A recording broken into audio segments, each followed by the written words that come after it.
রাসূলুল্লাহ ইয়া হাবিবাল্লাহ, নবী গো, আপনাকে কাফেরেরা দলে দলে আপনার কাছে আমানতের জিনিস রাখে, আর সেই জিনিসগুলি আপনি আলামত যেইভাবে রাখে সেইভাবেই আপনি তাদের কাছে ফেরত দেন।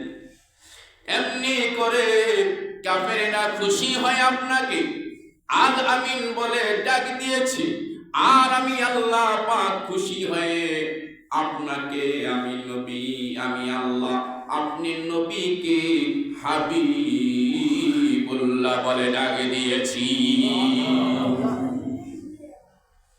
ইব্রাহিম খলিলুল্লাহ শব্দের অর্থ বন্ধু, মুসা কালিমুল্লাহ অর্থ বন্ধু। কিন্তু বন্ধু বন্ধু ডিফারেন্স, বন্ধু বন্ধু পার্থক্য হলো, ইব্রাহিম খলিলুল্লাহ অর্থ হলো বন্ধু, অর্থাৎ তারা রাজি করবে আমার মালিককে। মুসা কালিমুল্লাহ অর্থ হয়েছে বন্ধু, তারা রাজি করবে আমার মালিককে।